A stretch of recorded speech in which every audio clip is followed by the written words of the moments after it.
মাঝরাতে প্রাক্তন আর তার স্ত্রীর ঘনিষ্ঠ মুহূর্তের ছবি দেখে আঁতকে উঠল প্রিয়। ফোন ছিটকে বিছানায় পড়ে গেল। তড়িঘড়ি করে সোজা হয়ে বসল।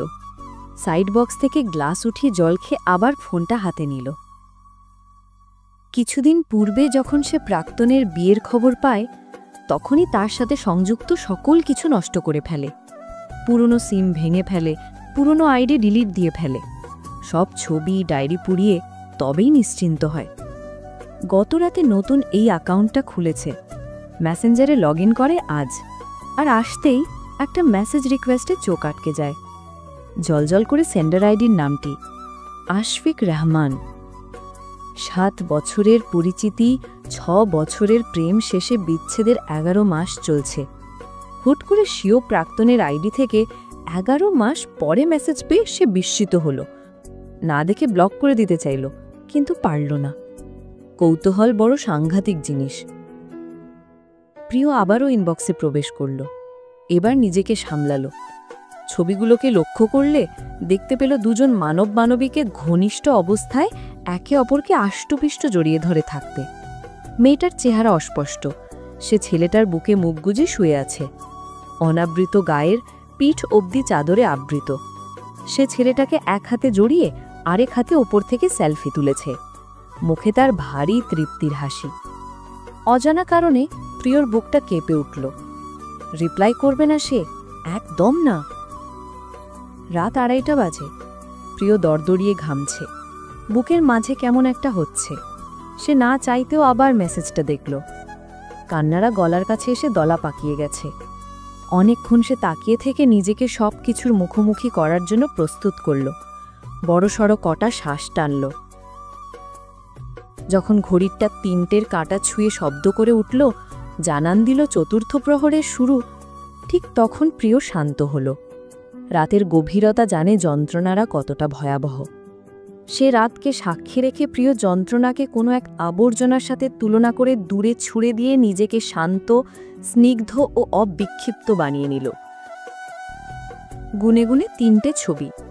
তার রিপ্লাই মেসেজে একটি প্রশ্নবোধক চিহ্ন দিয়ে নিজের নির্লিপ্ততার জানান দিল। বোঝালো, ওহে নষ্টপুরুষ, গত হওয়া প্রিয়শ্রী জ্বলন্ত আগুন হয়ে থাকলেও উপস্থিত এই প্রিয় নির্লিপ্ত। তোমার গায়ে পড়া অন্য নারীর ছায়া প্রিয়শ্রীর সহ্য হতো না, অথচ প্রিয় নিজেই অন্য নারী। বিশেষণটি লক্ষ্য করো, অন্য নারী। তারপর একটি বিনিদ্র রজনীর শেষ হল। রাতের গভীরতার সাথে প্রিয়র মনে পড়তে লাগল ভার্সিটির সেই দিনগুলোর কথা। 7 বছর আগে ভারী বর্ষণের শেষে সকালের দিকে আকাশটা পরিষ্কার হয়েছে, চারিদিক প্রাণবন্ত। কৃষ্ণচূড়ার একদম উপরের ডালটিতে কিছু রক্তলাল ফুল, কি মোহময় লাগছে। প্রিয় আজ আর ওদিকে তাকাল না। কর্দমাক্ত রাস্তা ধরে ভার্সিটির উদ্দেশ্যে এগোতে লাগল। একদম কাছাকাছি চলে আসতেই তার ব্যাগ পড়ে গেল। মনে মনে 1010 গালি ক্রমাগতভাবে বলতে বলতে ঝুঁকে বসল। ব্যাগের ভেতর থেকে টুকিটাকি জিনিস বেরিয়ে গেছে। ভাগ্যিস রাস্তার এপাশটা শুকনো ছিল। প্রিয় সেগুলো ওঠাতে লাগল। ঠিক তখনই পাশের টঙের দোকান থেকে চাপা হাসির সাথে কিছু গুঞ্জন তার কানে বাড়ি খেল। প্রিয়র হাত দুটো কিয়ৎক্ষণের জন্য থামল, পরপর চলমান হতে লাগল। কানে এখনও হাসি ঠাট্টার আওয়াজ আসছে। সে আড়চোচ্ছে দোকানের ভেতরটাই দেখল। 4-5 জন ছেলে মিলে নিজেদের মধ্যে আসর জমিয়েছে। ব্যাগে সব ওঠাতে ওঠাতে তার চোখ থেমেছে সাদা শার্ট পরা ছেলেটার দিকে। গায়ের সাথে একদম মিশে থাকা সাদা শার্ট, খানিকটা অগোছালো চুল, কোনুই অবধি ফোল্ড করা স্লিভস, কালো ওয়াচ, সব মিলিয়ে কি অসম্ভব সুন্দর। একজন ছেলে সেই ছেলেটিকে উদ্দেশ্য করে বলল, কিরে মামা, সারা জীবন ব্যাচেলার থাকার প্ল্যান নাকি?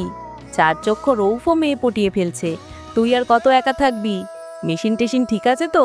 না থাকলে বল, তো সর্বোচ্চ চিকিৎসা করাবো আমরা, তাই না? বাকিরা হো হো করে হেসে উঠে সায় জানালো। কি লজ্জাজনক কথা। অগোচরে দাঁড়িয়ে এসব শুনে প্রিয়র গাল দুটোয় লালচে আভা ছড়িয়ে গেল। সে ব্যাগ গুছিয়ে উঠে দাঁড়ালো। দোকান ক্রস করতে করতে আরেকবার ভেতরে তাকালো। তখনই সাদা শার্টওয়ালা ছেলেটা তার বন্ধুদের উদ্দেশ্যে বলল, আমি প্রেমে পড়ব না, প্রেমে মরব, জাস্ট ওয়েট, তাক লাগিয়ে দেব। ঘন গলায় জড়িয়ে যাওয়া স্বর। প্রিয়র ভেতরে কি যেন হলো। সে টঙের দোকানটি থেকে এখন অনেকটা দূরে এগিয়ে এসেছে। ক্যাম্পাসে যেতে যেতে একবার মনে হলো ফিরে যেতে, সেই দোকানের সামনে গিয়ে দাঁড়াতে, না দেখা চেহারাটা জনমের তোরে দেখে নিতে। কি পাগলামো ইচ্ছে! প্রিয় লাজুক হাসে। বড়সড় একটা ক্রাশ খেয়েছে সে। ইস, আর একটু দাঁড়িয়ে থাকলেই নামটা শোনা যেত। প্রিয় ডিপার্টমেন্টে প্রবেশ করতেই তাকে ঘিরে ধরল তার বন্ধু মহল। সচরাচর সেই বন্ধুদের মাতিয়ে রাখে, অথচ আজ সে চুপ। সবার গল্পের ভিড়ে সে মুচকি মুচকি হেসে দেখে যাচ্ছে। ব্যাপারটা লক্ষ্য করল তমা, কনুই দিয়ে গুঁতো দিল প্রিয়কে। প্রিয় ঘাবড়ে গিয়ে এদিক ওদিক তাকালো। তমা সরু চোখে তাকিয়ে থেকে বলল, কোনো কাণ্ড ঘটিয়েছিস নাকি রটিয়েছিস? কি এমন করেছিস যা আমরা জানি না? শাওন, একে বলতে বল শিগগিরই, নয়তো আমার লাথি থেকে এর জুনিয়র ভার্সনও একে বাঁচাতে পারবে না। শাওন খেয়াল করল প্রিয়রাজ হাওয়ায় ঘা ভাসিয়ে ওড়াটা। জিজ্ঞেস করল, কিছু হইছে? প্রিয় অগত্যায় স্বীকার করে নিল কিছু একটা হয়েছে, কিছু একটা দারুণ ঘটনা ঘটেছে। সে একটা সাদা শার্টের প্রেমে পড়েছে, সাদা রঙের প্রেমে পড়েছে। সাদা শার্টওয়ালা লোকটার সেই গম্ভীর মুখের ঘন আর জড়িয়ে যাওয়া আওয়াজটির প্রেমে পড়েছে। তার দাঁড়িয়ে থাকার ধরনের প্রেমে পড়েছে। তার 2 হাত প্যান্টের পকেটে গুজে রাখার প্রেমে পড়েছে। সব কিছুতে যেন আফিম। প্রিয়র নেশা ধরে গেছে। অবাক হয়ে গেল শাওন আর তমা। শুকনো ঢোক গিলে তমা শুধালো, কপাল পোড়া ছেলেটা কে? প্রিয় কল্পনার চাদর থেকে বেরিয়ে এসে শাসন নজরে তাকালো। মুখভাব নিমিষেই গম্ভীর করে বলল, চিনি না। চমকে উঠল শাওন। তমা নিজেও ভ্যাবাচাকা খেয়ে গেল। শুধালো, তার নাম কি? হবে কিছু একটা? থাকে কোথায়? তার বাড়িতেই। দেখতে কেমন?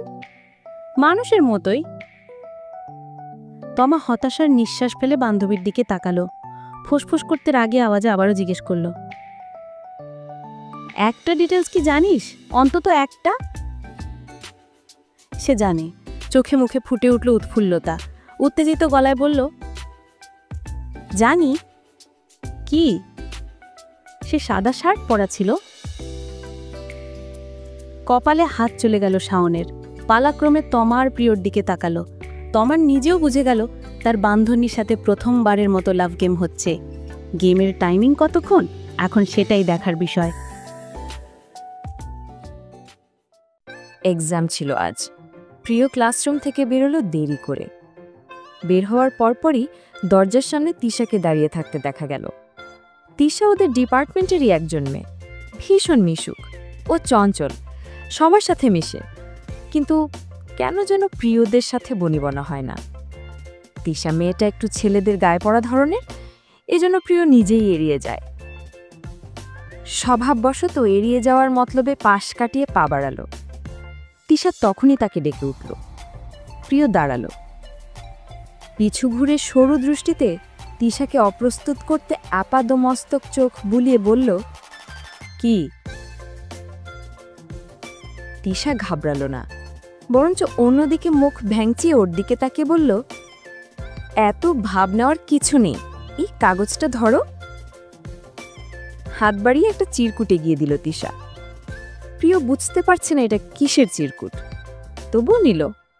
তিশার সামনেই তা খুলল। চিরকুটটা খুলতেই গুটি কয়েক শব্দের দেখা মিলল। প্রিয় শব্দহীনভাবে পড়ল, মিস জুনিয়র, এক্সাম কেমন হলো? এ কেমন চিরকুট?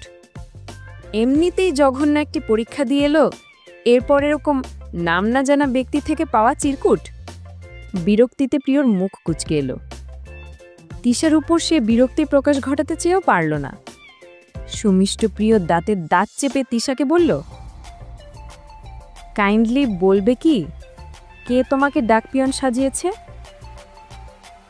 তিশার রাগ আসে না সহজে। সে আনমনেই ক্যাম্পাসের পশ্চিমে তর্জনে উঠিয়ে বলল, ওই সাদা শার্ট পরা ভাইয়াটা। প্রিয় তাকাতেই ওদিকে একটা গ্রুপ দেখতে পেল। 6 জন ছেলে মেয়ে ঘাসের ওপর গোল হয়ে বসে আড্ডা দিচ্ছে। প্রিয়দের দেখেই ধরতে পারল ওরা সিনিয়র। ওই নীল রঙের টি শার্ট পরা ছেলেটা তাকে সেদিন র্যাগ দিয়েছিল। প্রিয়র ভালোভাবেই মনে আছে। এদের মধ্যে প্রিয়র নজর কাড়ল মাত্র গিটার কাঁধে তুলে ওখান থেকে দাঁড়িয়ে পড়া ছেলেটি। সে উঠে দাঁড়িয়েছে। এবং বিদায় জানিয়ে ওখান থেকে প্রস্থানের উদ্দেশ্যে এগোচ্ছে। কিছুটা এগিয়ে সরু রাস্তা বরাবর আসতেই প্রিয় চিরকুটটি মিষ্টিবদ্ধ করে প্রায় দৌড় লাগালো। ক্ষণিকে ছেলেটির সামনে দাঁড়িয়ে পড়ল। ছেলেটি ওকে দেখে চলমান পা থেমে ফেলল। কিছুক্ষণ প্রিয়র দিকে তাকিয়ে রইল। সামান্য সময়ের ব্যবধানেই প্রিয়কে অবাক করে দিয়ে ছেলেটি মুচকি হেসে বলল, কি অবস্থা, কিছু বলবে? কথাটুকু বলাতে প্রিয় প্রথমে ধরেই নিল মুচকি হাসিটা ভদ্রতা সূচক ছিল, কিন্তু না, হাসি থামেনি, মিটিমিটি হেসে যাচ্ছে।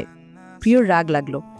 এদিক ওদিক তাকিয়ে চিরকুটটা সামনে তুলে বলল, এটা কি?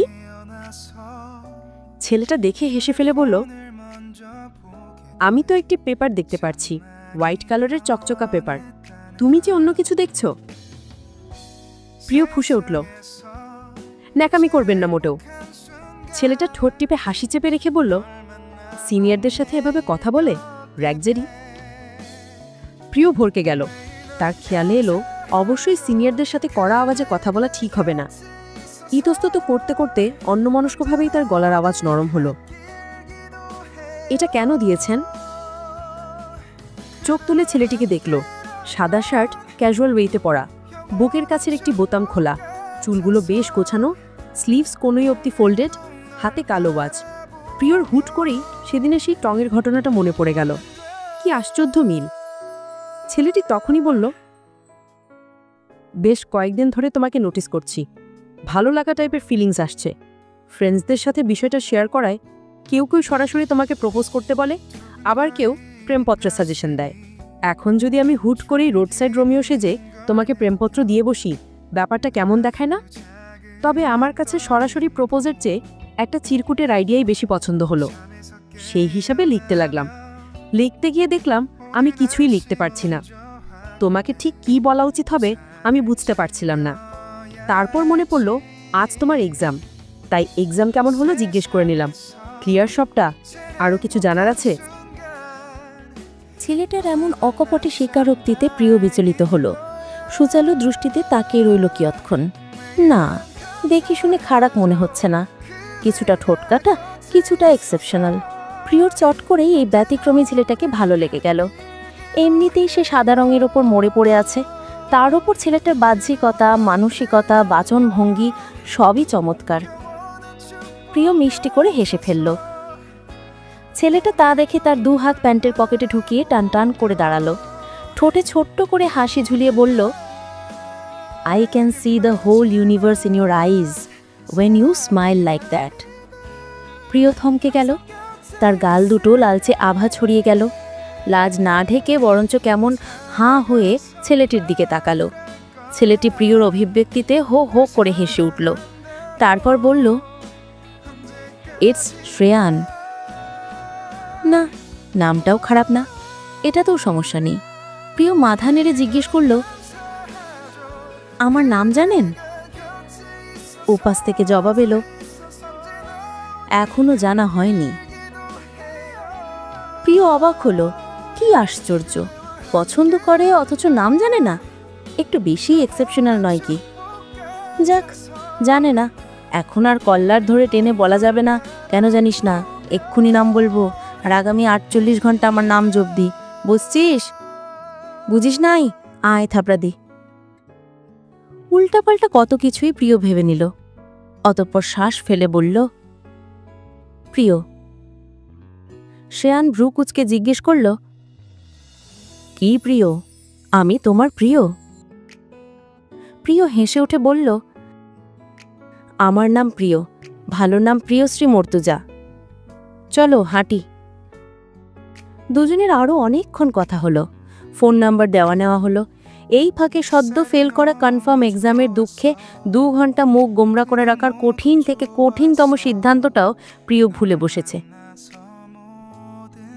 তাদের সম্পর্কে সূত্রপাতটা হয় সেদিনই কিংবা তার পরদিন।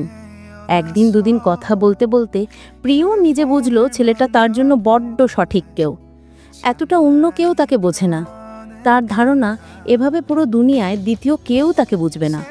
তাই তো আস্তে আস্তে শ্রেয়ানে তলিয়ে যেতে লাগে। ওভাবে তাদের প্রপোজালটা হয়নি, তবে একে অপরের প্রতি যত্ন, অধিকার সবই প্রকাশ পায়। সম্পর্কের 3 মাসের মাথায় একদিন প্রিয় রেগে যায়। রাগের কারণ খুবই সূক্ষ্ম। আজ শ্রেয়ানের টাইমলাইন ঘুরতে ঘুরতে দেখতে পেল একটা আউটসাইডার মেয়ে শ্রেয়ানের ডিপিতে বেশ রসিয়ে কমেন্ট করেছে, লুকিং হ্যান্ডসাম। শ্রেয়ান সেই কমেন্টে কোনো রিয়াক্ট করেনি কিংবা রিপ্লাইও দেয়নি। তবুও প্রিয়র রাগ করছে। একটা মেয়েকে এতই নির্লজ্জ, অন্যের পুরুষের দিকে নজর দিচ্ছে, ছি! সেই থেকে প্রিয়র রাগ। প্রিয় নিজেও বুঝতে পারছে না যে কতটা লিয়েম বিষয় সে রেগে আছে। শ্রেয়ানকে যখন জানায়, ওই মেয়েটা তোমার ছবিতে ওটা বলেছে, তুমি কেন চুপ ছিলে? এসব মেয়েরা তোমার লিস্টে কি করে আসে? মেয়েদের মুখে হ্যান্ডু শুনতে খুব ভালো লাগে না? তা আমাকেই বলতে, 24/7 তোমাকে হ্যান্ডসাম বলতে বলতে মুখের ফেনা তুলে ফেলতাম। প্রিয়র জেলাসি, পজিটিভনেস দেখে শ্রেয়ান হেসে উঠল। পাগল প্রেমিকা তার, সে কমেন্ট চেক দেয় না, তাই ওসব দেখেনি। আর কত মেয়েই তো বলে, সবাইকে কি আর ধরে ধরে আনফ্রেন্ড করা যায়?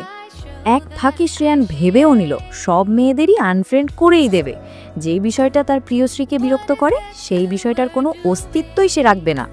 শখের বড্ড আদরে প্রেমিকা তার, তবুও প্রিয়কে জ্বালাতেই নাকি কি যেন ভেবে বলে বসলো, আর ইউ জেলাস কিউটি পাই?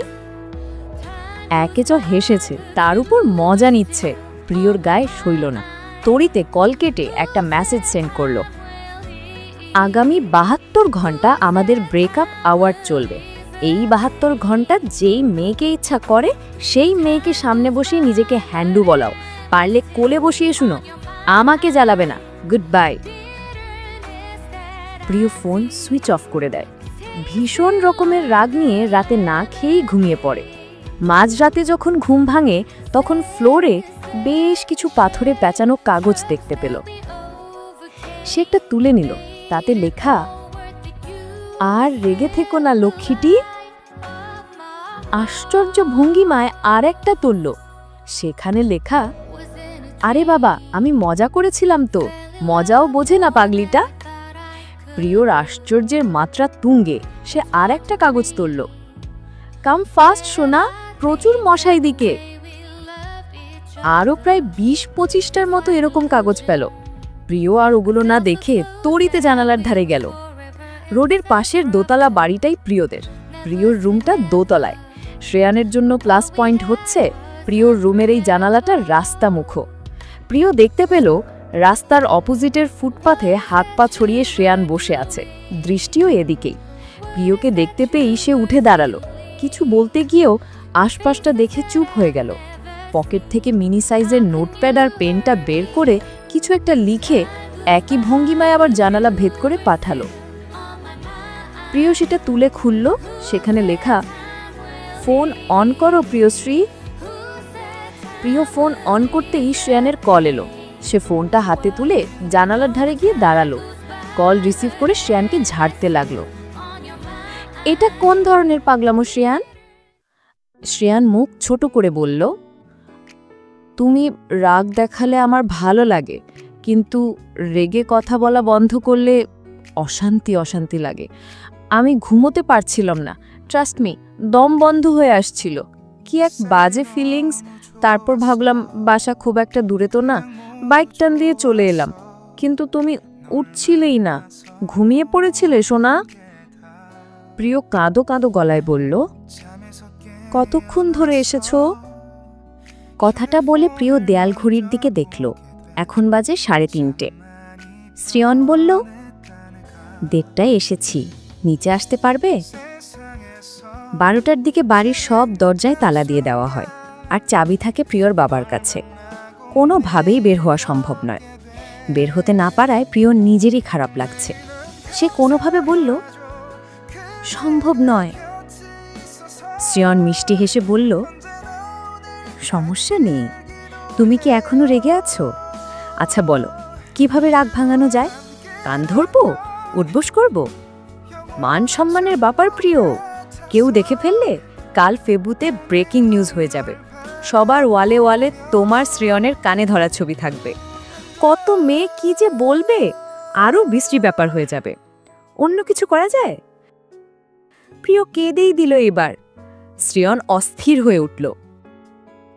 আরে বাবা, কাঁদছো কেন? ওদের সবাইকে আনফ্রেন্ড করে দিয়েছি, আর কখনোই কোনো মেয়ে ঘটিত অভিযোগ তোমায় করতে দেব না, ট্রাস্ট মি। প্রিয় আহ্লাদে কান্না করছে, তা কি শ্রেয়ন বুঝতে পারছে না? অবোধ শ্রেয়ন। কেঁদে কেঁদে প্রিয় বলল, আর রাগ নেই, তুমি বাড়ি যাও। কি কষ্ট হচ্ছে তোমার, অনেক রাত হয়েছে, বাড়ি গিয়ে ঘুমাও। শ্রেয়ন বরাবরের মতোই তার চমৎকার হাসিটা দিল। প্রিয় বুঝল এবার নিশ্চয়ই কোনো আবদার করবে। 3 মাসে তারা একে অপরকে এতটাই চিনে গেছে যে আসলেই শ্রেয়ন এখন প্রিয়র ভাবনা মাফিক আবদার করে বসল। আর একটু থাকিস না, একটা চেয়ার টেনে জানালার সামনে বসবে, আমি এখানে বসে থাকি, বসে বসে কথা বলি। প্রিয় না করতে যাওয়ার আগেই শ্রেয়ন আবার বলে উঠল, আজ চাঁদের আলোয় তোমাকে দেখার বড় লোভ জেগেছে প্রিয়শ্রী। আকাশকে জানাতে ইচ্ছে করছে ওর চাঁদের চেয়েও আমার বুকের চাঁদটা বেশি সুন্দর। প্রিয় কেঁপে ওঠে তখন। মেসেজের বদলতে ডিসপ্লে লাইট অন হওয়ায় প্রিয় ভাবনা থেকে বেরোলো। সে এখনো প্রাক্তনের ইনবক্সে, আর ওপাশ থেকে মেসেজ এসেছে, এখনো অনলাইন? বাপরে, নতুন করে কেমন মানুষের হাতে হাত রাখলেন যে রাতে ঘুমোতেই দেয় না। মানলাম আপনি মেয়েটাই ওমন, একটু বেশিই বোল্ড, তাই বলে সারা রাত? রাগে ঘেন্নায় লজ্জায় প্রিয়র মুখ লাল হয়ে এলো। চোখ দিয়ে পানি গড়িয়ে যাতে না পড়ে সেজন্য চোখ বুজে ফেলল। ফোনটা পাশে সরিয়ে রাখল। কি আশ্চর্য জীবন তার, কি থেকে কি হয়ে গেল।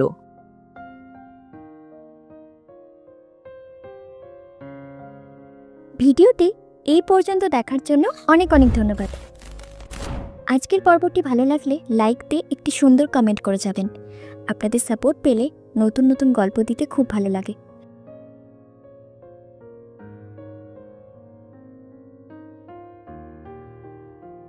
ধন্যবাদ সবাইকে। ভালো থাকবেন, সুস্থ থাকবেন।